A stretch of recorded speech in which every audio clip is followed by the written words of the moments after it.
Welcome to Applied Statistics course. So you will expect a complete video lesson, and for each lesson, there will be an introduction of the statistical tool, step-by-step process on the use of statistical application, suggested format in research context, and corresponding performance-based assessment. So I will be your instructor. You can call me Sir Joe or Doc Joe. So I'm a faculty member under BSED Mathematics program at Cotabato State University College of Teacher Education. Enjoy learning statistics. Okay, let's have another statistical tool, the mean and standard deviation. Okay, mean is the most common measure of central tendency and refers to the average value of a group of numbers. So, Sykes et al. 2016. So we know that mean is a measure of central tendency together with median and mode. So when to use mean? If outliers exist in the data set, then mean should not be the method to measure the central tendency. So basically, we have to check the normality of the data. If it's normal, so we can consider mean. Otherwise, when the data is skewed, median is better than mean to get the central position. So how about standard deviation, or SD? Measures the extent of scattering in a set of values, typically compared to the mean value of the set. So we have Omda and Surgeon 2021. That is why when we talk about mean, so usually standard deviation is also included in the explanation because we will know the spread of data, the extent of scattering. When to use SD? Use standard deviation together with the mean, especially in descriptive studies. So it is used, SD is used together with the mean. So this time you will learn about different considerations before using mean and standard deviation. So first, data must be interval or ratio, so meaning continuous like test scores. Use alternatives for categories. So we'll check the data. So let's check the data. Okay, so we can also consider Excel in JASP. Very flexible.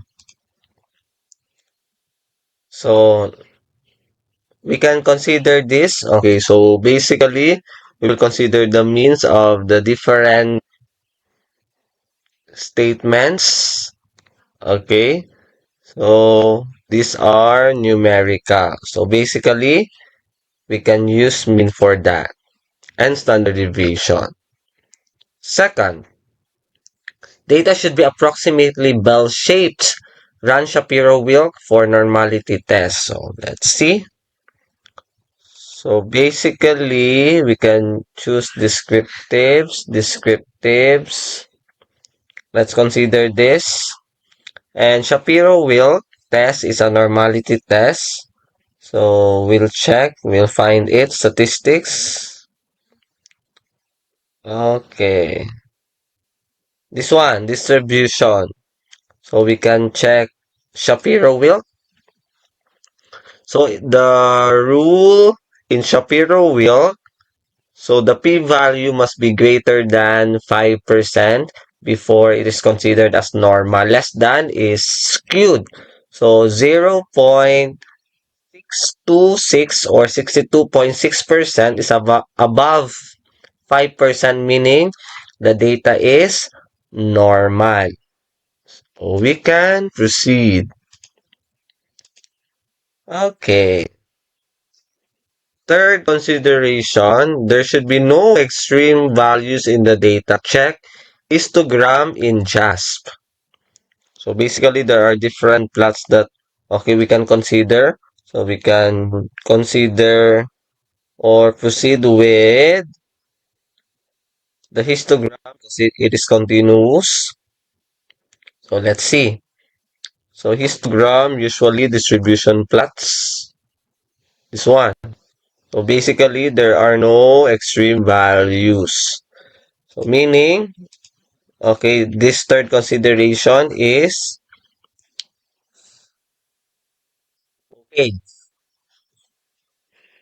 okay, and we will move on to the fourth consideration. So for the suggested sample, consider n is greater than or equal to 30. Samples less than 30 are acceptable if the data is normal. So let's check our data. So basically, our data, how many? So 30. So it's also included in the suggested sample. And at the same time, when we check the normality, okay, it is also normal. So we have no problem about this consideration. And number five, in research, the mean should never be reported without the standard deviation. Because ST explains the spread of scores around the mean. That is why in the researches and also publications, usually when you report mean, okay, you have to include standard deviation.